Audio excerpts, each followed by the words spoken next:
इसमें हम आज आपको विषकुहर की माटी के विषय में पढ़ेंगे। और ये विषकुहर की माटी का जो सारांश है, हम इस सारांश के रूप में देखते हैं। सारांश शीर्षकों के माध्यम से हम इस विषकुहर की माटी के सारांश को देखते हैं। देखिए,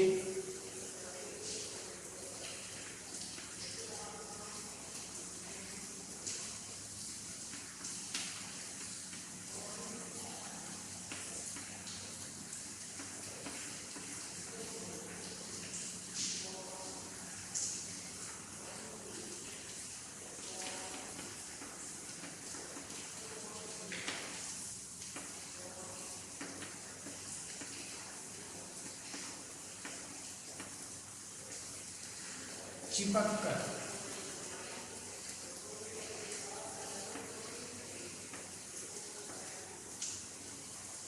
दूध पीना, माता का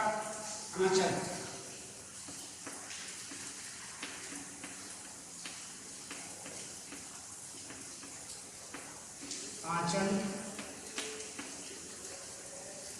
माता का आंचल, माँ की ममता।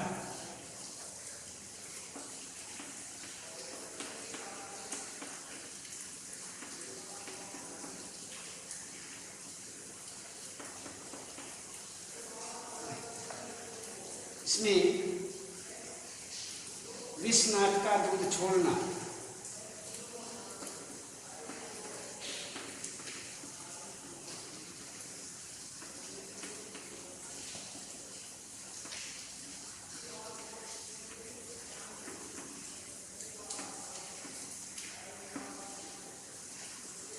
माँ की दूध पर अनुज का कब्जा,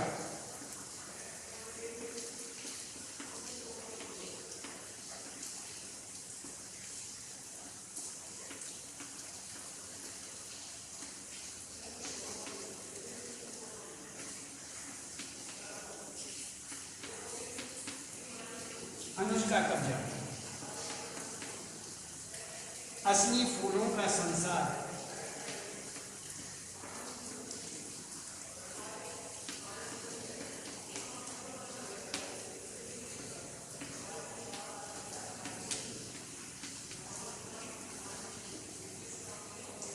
इसमें बच्चों के कौतूहल का विषय सांप,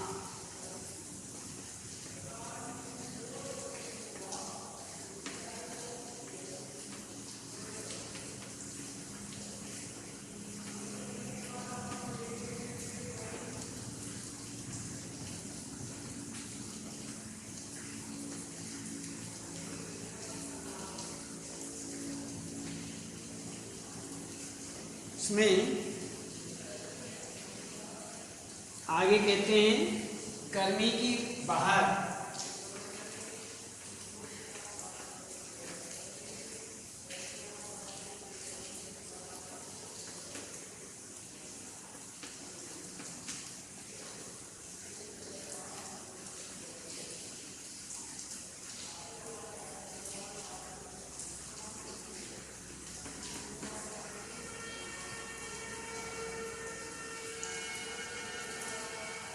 संगीत में वर्षा ऋतु,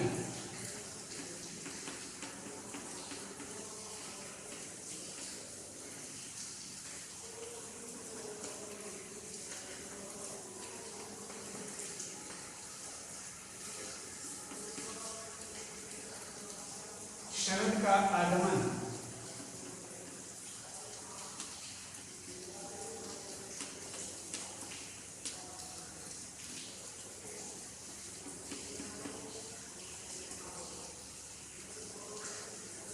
नारी के सौंदर्य की अनुभूति,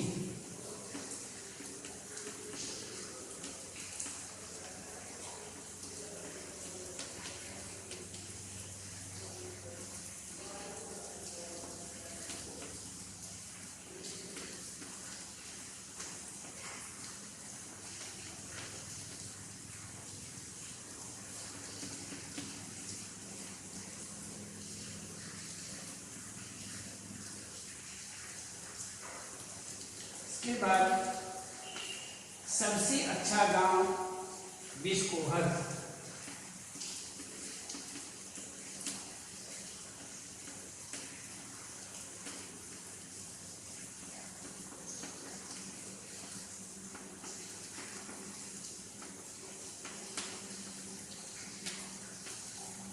सबसे अच्छा गांव बिस्कोहर। ये इसके अंतर्गत ही हम आपको सारांश बताते हैं। गांव के फूल, माँ के पेट से चिपक कर दूध पीना,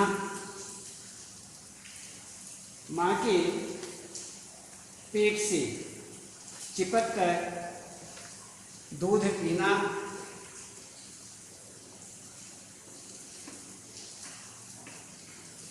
माता का आंचल, माँ की ममता, विश्वनाथ का दूध छोड़ना, माँ की दूध पर अनुज का कब्जा,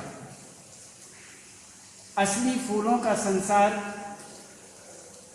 बच्चों के कौतूहल का विषय, सांप, गर्मी की बहार, संगीतमय वर्षा ऋतु, शरद का आगमन, नारी के सौंदर्य की अनुभूति, नारी के सौंदर्य की अनुभूति, और उसके बाद सबसे अच्छा गांव बिस्कोहर। सबसे अच्छा गांव बिस्कोहर। तो इनके अंतर्गत हम यहाँ पर ये पाठ का सारांश देखते हैं और इसमें सबसे पहले गांव के फूल, गांव के फूल के अंतर्गत देखते हैं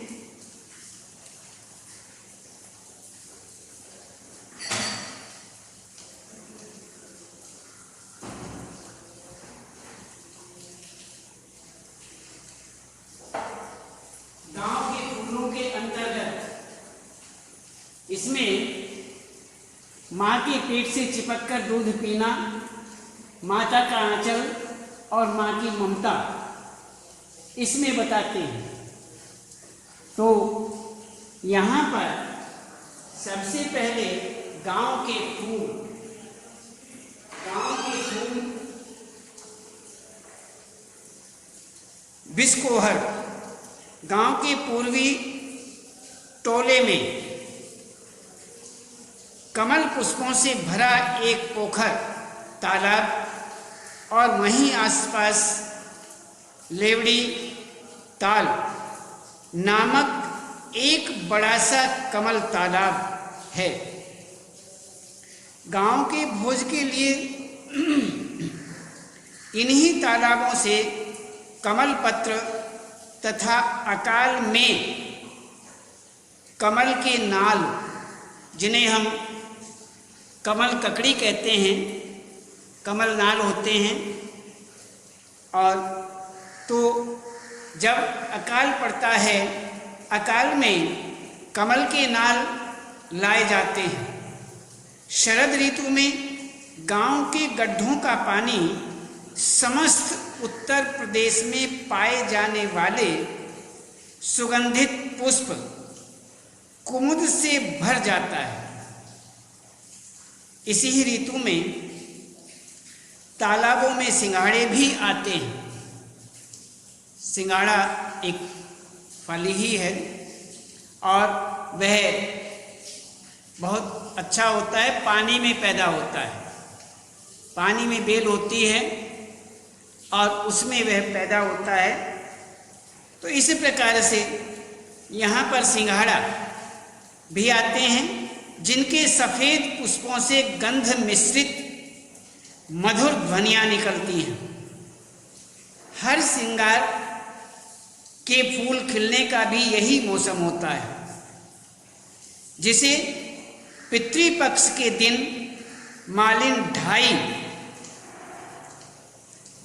मालिन दाई उनके दरवाजे पर रख जाती। मालिन दाई पितृपक्ष के दिन मालिन दाई उनके दरवाजे पर रख जाती, जिसे गांव की भाषा में कुरीजात रही कहा जाता है। प्राकृतिक इन उपादानों से भरपूर गांव का विशद वातावरण था, जिससे गांव के बच्चे अछूते नहीं थे। तो इस प्रकार से यहाँ पर जिससे गांव के बच्चे अछूते थे, तो इस प्रकार यहाँ पर गांव के फूलों के विषय में आपको बताया गया। अब हम देखते हैं माँ के पेट से चिपक कर दूध पीना, माँ का आंचल और माँ की ममता।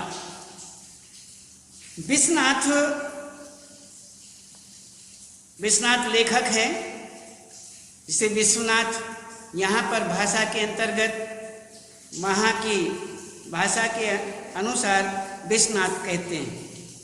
इसमें विश्वनाथ शब्द का प्रयोग वैसे विश्वनाथ हैं, विश्वनाथ त्रिपाठी। विश्वनाथ को चंदा मामा में एक बुढ़िया नजर आती है,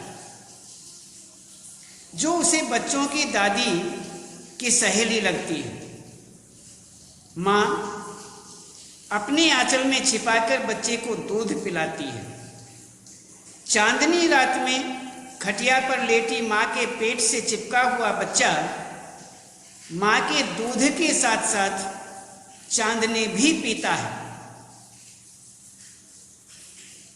दांत निकलने के दौरान विश्वनाथ ने दूध पीते हुए एक बार माँ को जोर से काट लिया था। तब माँ ने उसे थप्पड़ जड़ा। अपने बच्चों के प्रति माँ के महत्व को वह कई वर्षों बाद समझ पाया था। उस समय तो अच्छा नहीं लगा, लेकिन माँ की जो ममत्व है, माँ की ममत्वता को विश्वनाथ कई वर्षों के बड़े होने के बाद, कई वर्षों के बाद समझ पाया। जब उसने दिलशाद गार्डन दिल्ली के डियर पार्क में बत्तखों को अंडे सेते हुए देखा था। एक बत्तख कौवे से रक्षा करने के लिए अपने पंख फुलाकर अंडों को से रही है। कौवे की ताक पर आंखें जमाए बत्तख कभी कभी अंडों को उलट उलट भी लेती है। इस प्रकार माँ में ममता प्रकृति जन्य है। प्रकृति ने ही माँ के हृदय में ममता पैदा की। माँ ने ममता, माँ के हृदय में ममता जो है वो प्राकृतिक है। इसके साथ ही वह यह भी समझ गया था कि यह कार्य प्रयोजन रहित है। इसमें प्रयोजन नहीं है, कोई इच्छा नहीं कि वह बेटे से कुछ चाहती है इसलिए ममत्व देती है, ममता देती है, इसलिए वह हर प्रकार से दूध पिलाती है और अपने आंचल में रखती है। ऐसा कुछ नहीं, चाहती कुछ नहीं। ये सब प्राकृतिक है, ईश्वराधीन है। ईश्वर के अधीन और ईश्वर की ही देन है। यहाँ पर अब हम देखते हैं विश्वनाथ का दूध छोड़ना, माँ के दूध पर अनुज का कब्जा। छोटे भाई के होने के बाद, अनुज किसे कहते हैं? छोटे भाई को, अग्रज बड़े भाई को। तो यहाँ पर जो अनुज है, विश्वनाथ के बाद एक छोटे भाई का जन्म और हुआ विश्वनाथ के, उसके विषय में बताया जा रहा है। कहते हैं छोटे भाई के होने के बाद विश्वनाथ को माँ का दूध छोड़ना पड़ा। क्यों? छोटे को भी तो पीना है। तो माँ के दूध पर छोटे भाई का कब्जा हो जाता है। 3 वर्ष के विश्वनाथ को गाय का दूध बेस्वाद लगता था, अच्छा नहीं लगता था। अब वह कसेरिन दाई के साथ सुजनी पर लेटा लेटा चांद को निहारता रहता। उसे चांद का बादल में छिपना और फिर उसे बाहर आना बहुत अच्छा लगता था। इस प्रकार विश्वनाथ का दूध छोड़ना और माँ के दूध पर अनुज का कब्जा होना ये बताया गया है। अब असली फूलों का संसार इसमें बताते हैं कि कमल, कुमुद, हर श्रृंगार के फूल तो विश्वनाथ को भाते ही हैं, पर उसे तोरी, लौकी, भिंडी, बैंगन, कावड़े आदि सब्जियों, इमली, आम, बेल, कटहल, शरीफा, अमरूद आदि फलों, चना, मसूर, मटर आदि फल, और आगे कहते हैं चना, मसूर, मटर, उड़द, अरहर आदि दलहनों तथा सेमल के फूल भी कम आकर्षित नहीं करते, बहुत आकर्षित करते हैं। उसे फूलों से लदे कदम्ब के पेड़ और सरसों के पीले फूलों से लहलहाते खेत बरबस अपनी ओर खींच लेते हैं। बालक विश्वनाथ को लगता है कि दुनिया में केवल एक ही कदम्ब का पेड़ है और वह है उसके गांव के पश्चिमी टोले के ताल के पास में। उसे भरभंडे के सुंदर पीले फूल भी याद आते हैं। आंखें आने पर माँ जिसका दूध आंखों में लगाती थी और विश्वनाथ को दूध के रंग बिरंगे फूल तथा धान, गेहूं, जौ, भुट्टे के फूल भी बहुत अच्छे लगते हैं।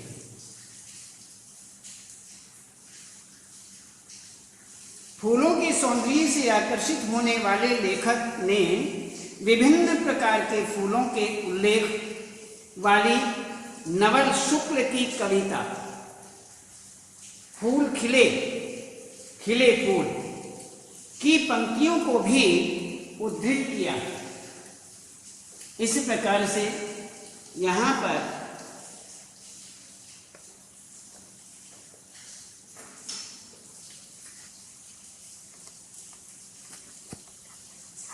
ये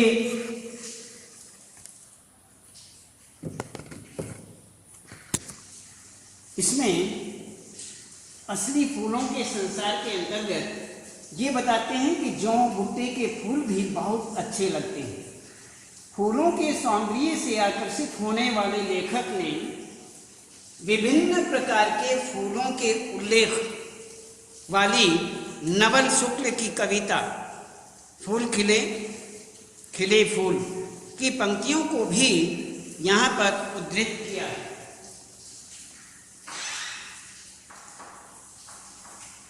अब हम देखते हैं बच्चों के कौतूहल का विषय सांप। विस्कोहर में खेत खलिहानों, तालाबों आदि स्थानों पर अक्सर सांपों के दर्शन हो जाते हैं। अक्सर सांपों के दर्शन हो जाते हैं।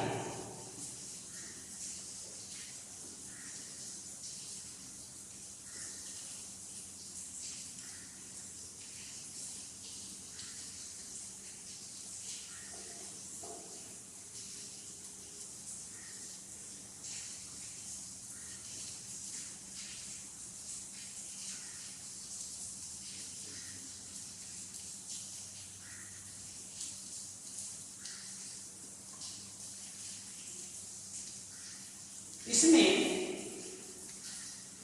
ये बताया गया है कि वहाँ पर तालाब आदि हैं या अन्य इस प्रकार से ये वहाँ पर विशेष